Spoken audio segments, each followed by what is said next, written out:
Oh my goodness. Is it There we go. Now we are recording. Man, this is the third. This is the third take. Third take. All right, guys. To make sure it was recording. All right, everybody. Welcome back to the next episode.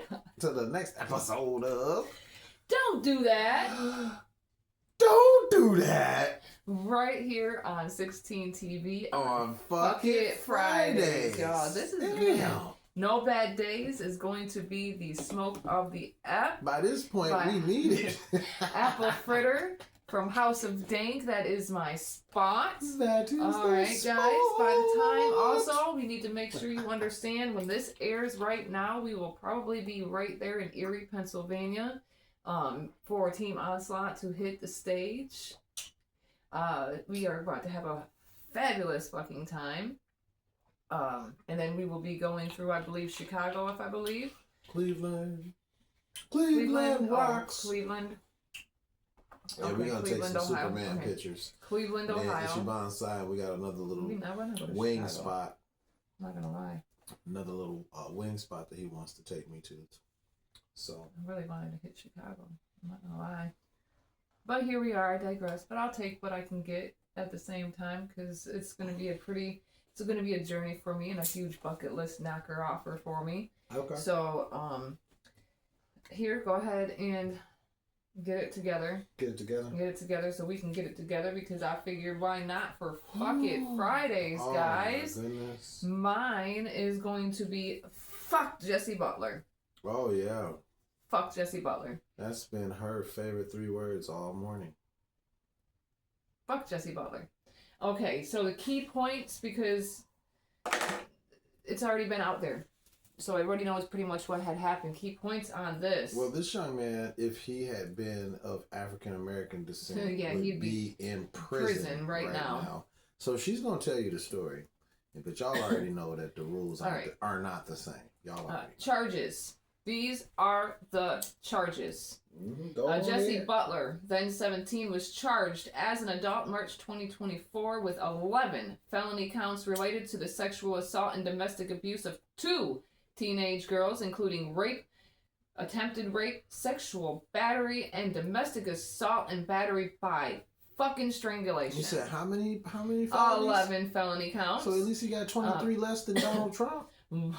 Right. One victim required neck surgery after being choked, and a doctor stated she would have died if the strangulation had lasted seconds longer. Her body, his choice, huh, Right, Donald? exactly. Right, Nick? Right, Nick Fuentes? Right? Okay. Right? She almost died, Nick. Yeah. She almost died. That's yeah. Don't get Is that your sister? Fired up. I don't care. Fuck that. If he has a sister, he should be ashamed of himself. Plea deal and youthful offender status is what he got in August of 2025. Youthful offender? Yes, That's youthful offender. Wow. Butler entered a no contest plea to all 11 charges as part of a deal in which his legal status was changed from an adult to a youthful offender. Oof. This reclassification was made according to Oklahoma law, based on his age at the time of the crimes.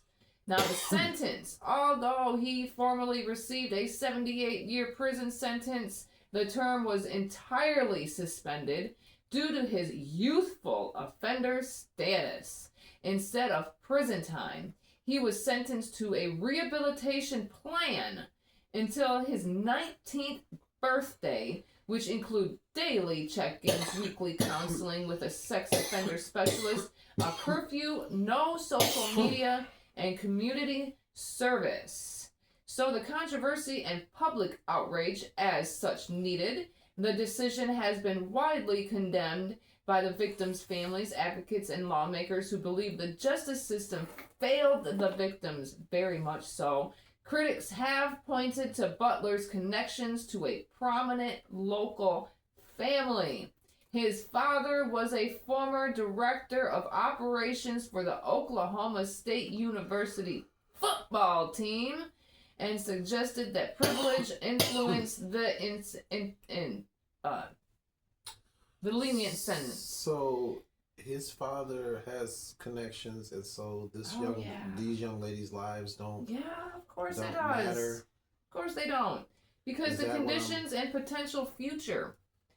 Future? What about the potential future of the girls? The sentence is contingent on Butler's full compliance with the rehabilitation plan. Any violation could result in suspension being revoked, at which point he would serve a 78-year prison sentence. He's already showed he doesn't have compliance for being a human being. Numerous protests have occurred outside the Payne County Courthouse in Stillwater, Oklahoma, with demonstrators chanting "No means no" and "No justice, no peace" to demand full accountability, as it should be, because we all fucking know if that was a black teenager, you wanted him lynched. I wasn't gonna say it. Well, actually, yeah, I was gonna say it. But yeah, what the hell? If he was black, is wrong with if he was black, if that boy would have been black, Lord. And all of you.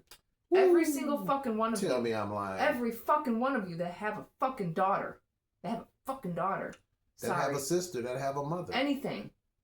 You're telling me you would stand silent?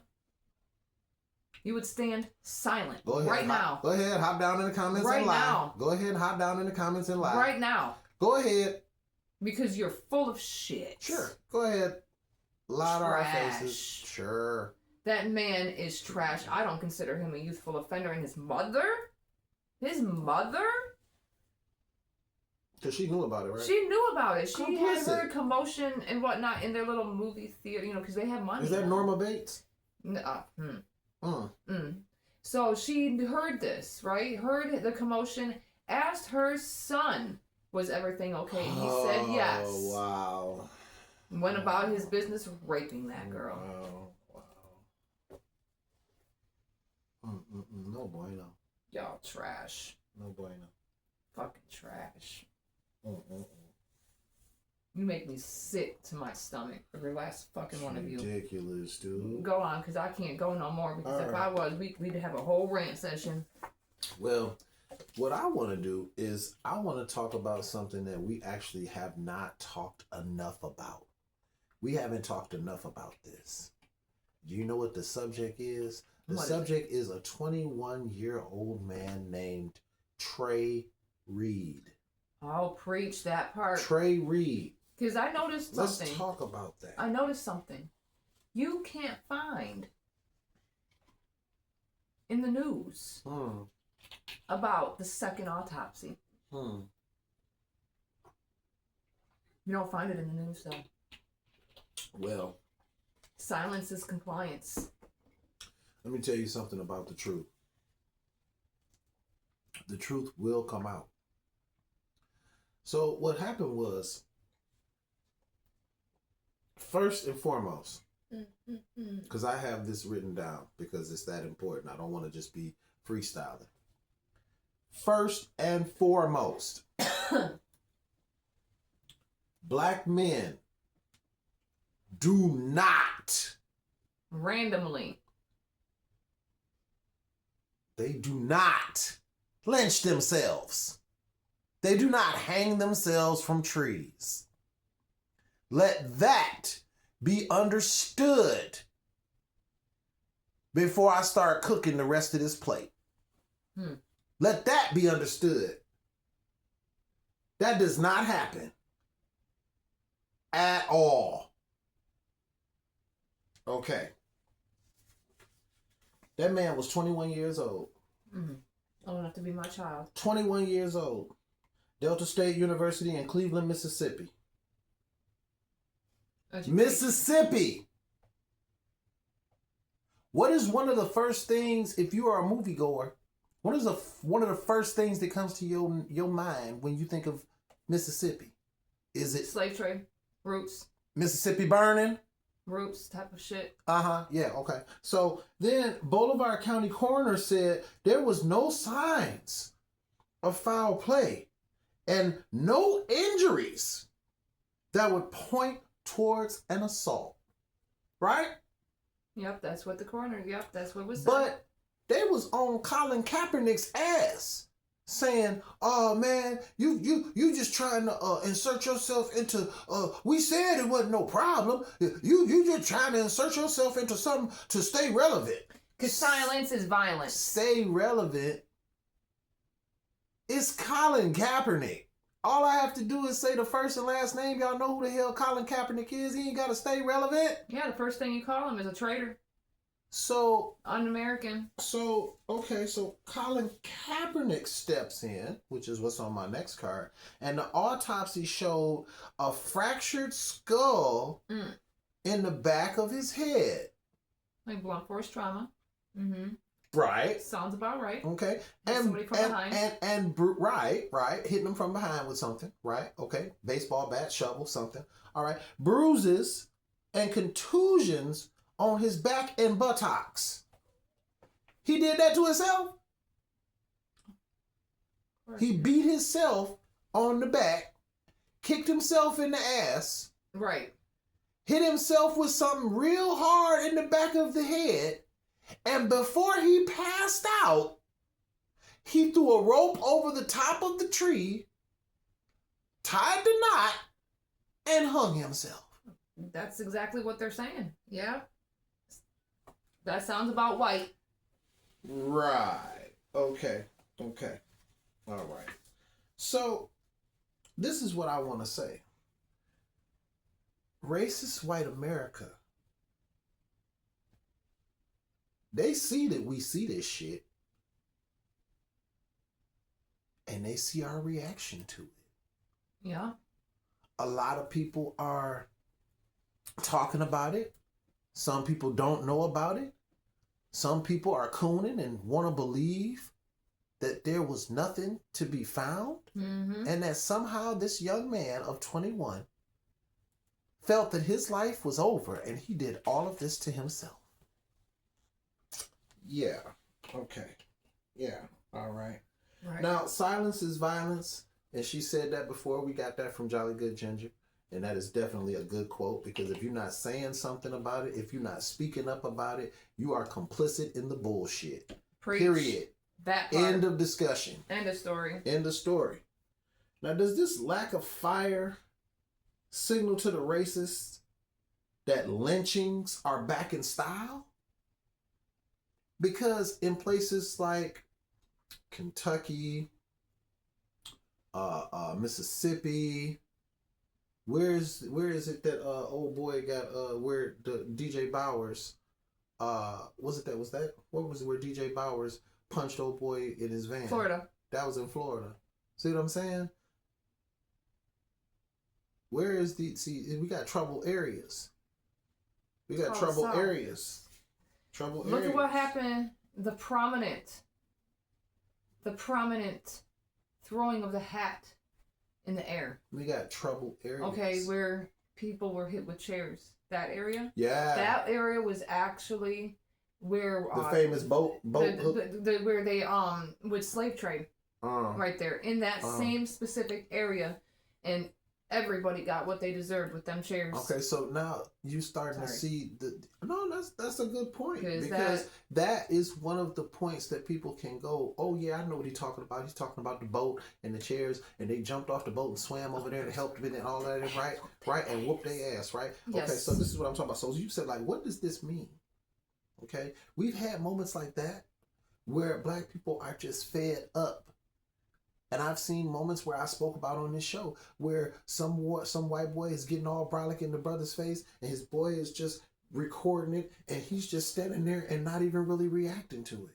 So it's about their stress level of how much bullshit they have endured, being blamed for everything, being profiled for everything. You look at everybody all crazy just because the color of their skin. And sooner or later, when they get fed up, then you have the boat incident. Then you have Rodney Hinton was fed up and took the law into his own hands and was willing to go to prison over his son, because you didn't have to shoot that young man. You could have tasered that young man. You could have had your motherfucking ass in shape and chased that young man down and tackled him, and he could have still been here with his family. But you chose to do something else, and you're like, oh, well, why he didn't shoot the one that did it to him? Because he wasn't around, so I shot your boy.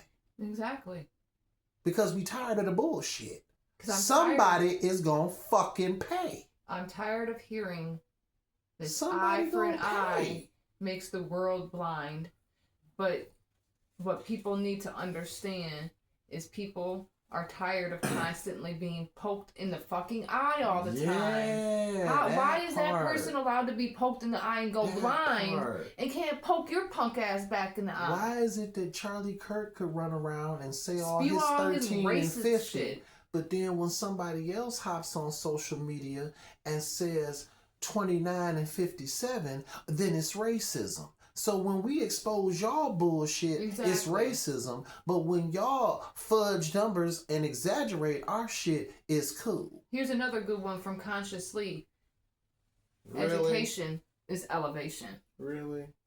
Stop playing. I get a lot of my information from very prominent people that are educated. Oh, yeah. And Conscious Lee is actually an educator and gets paid as an educator in a school system to be educational. So I'm sorry, I'm going to follow somebody who's prominently paid to do education. Yeah. Proceed. Yeah. Now, murders are more frequent now. We went all the way from the Rodney King, where we were actually kind of shocked 30 years ago. We went from that to now we have Sonia Massey, where the officer warns her beforehand he's going to shoot her in the face and then shoots her in the face as if it wasn't premeditated. I'm going to shoot you in the fucking face. As if it wasn't premeditated. Okay, we've gotten to that point. We've gotten to the point where Robert Brooks was murdered by 14 officers on camera. On camera. And people pleading not guilty. But people got the nerve to be on social media apps talking about black fatigue. Black fatigue? I got white fatigue, bro. White fatigue? What the hell?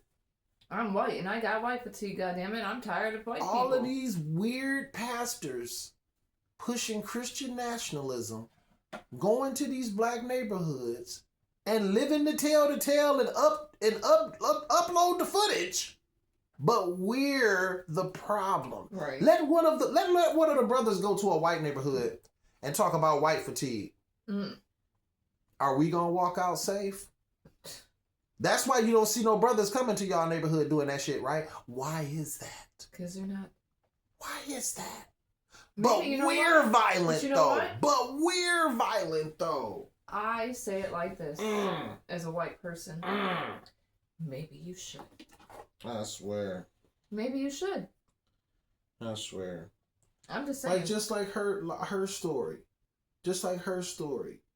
With what's your catchphrase for today? Silence is violence? No, not that one. Fuck Jesse Butler. There you go. Just like the fuck Jesse Butler hookup. Let that have been a brother. A young brother. He would have been in prison. Let him been and strangled, almost killed, almost broke the trachea of a young woman while he was strangling her. Exactly. Let him beat a woman senseless to the point where her face looks like Martin's face in the Tommy Hearns episode of Martin. And see whether or not he walks off as a youthful offender. That part. Okay. All right. Let's get on to the next one. Fucking hypocrites, man. Woo, we are about, I know. It's insane. Unreal. Now, on to the Justice Department. This is funny, actually, to think about it. Justice Department sues to block California U.S. House map in clash that could tip control of Congress. Kind of the pot calling the kettle black situation. So, a little bit about this, because I'm pretty sure a lot of people have heard of this.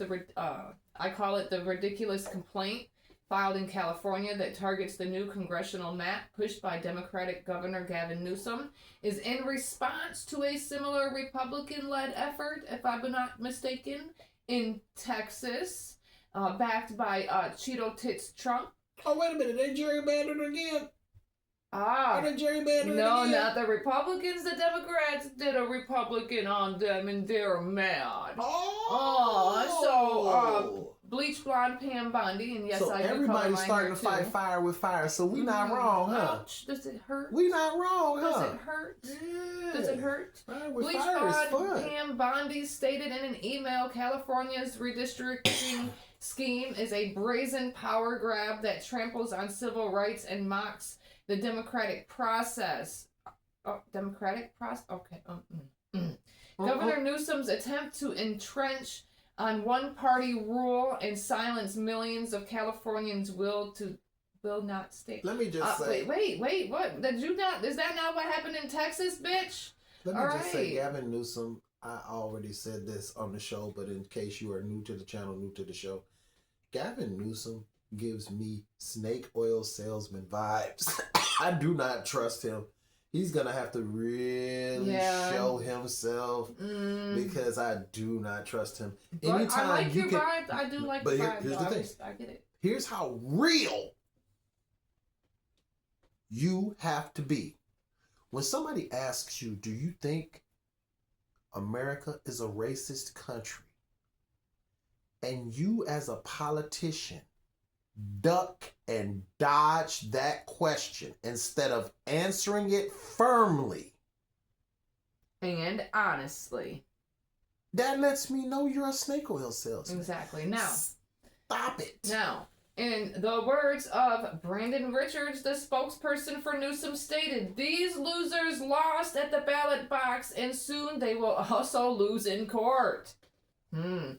Because, let's go ahead and go, the legal move against heavily Democratic California marks the first time the Justice Department has sued over a flurry of unusual mid-decade House map revisions across the country that were drawn to maximize partisan advantage in advance of next year's elections. Now, get this. 3 Republican-led states, Texas, along with Missouri and North Carolina, have not faced federal legal action after revamping district lines following Titty Trump's call for new maps to expand GOP numbers in the House. Titty Trump. Now, get this, the voters have spoken. California voters have overwhelmingly approved Proposition 50. Now, this is a constitutional amendment, changed the congressional boundaries to give Democrats a shot at winning 5 seats now held by Republicans in next year's midterm elections. Now, the Justice Department is joining a case challenging the new map that was brought by the California Republican Party last week. The Titty Trump administration accuses California of racial gerrymandering in violation of the Constitution by using race as a factor to favor Hispanic voters with the new map. It asks a judge to prohibit California from using the new map in any future elections. Are you serious? Now the Constitution matters to you? Suck a dick. Suck a fat one. Wait a minute, I thought I was using the Constitution as toilet paper. Did you not do that in Texas? The same shit? I thought we didn't care about that. The lawsuit states race cannot be used as a proxy to advance political interests, but that is precisely what the California General Assembly did with Proposition 50. The recent ballot initiative that junked California's pre-existing electoral map in favor of the rush job rejiggering of California's congressional district lines. Sucks, don't it? They just do what they... Sucks when your own shit is used against you. Do you like it? Do you like it? Do you like the anal probe they just did back to you? Do you enjoy it? Because I fucking do. And I don't like neither fucking side. How about that? I'm just proud that they literally came out and said, here, we're going to go ahead and give you an Emina like you just gave us. This town needs an enema. Fuck off. Now, that is all. Now, we have to finish getting ready, ladies and gentlemen. You'll feel like you were there. Safe. You will feel like you were there. I promise. I will be filming a bunch of stuff. She will be filming a bunch of stuff. Team Onslaught, Erie, Pennsylvania, Cleveland, Ohio. Don't forget to like, comment, share, subscribe, get notified, and we will see you next time on Mad as Hell Monday. Deuces, motherfuckers.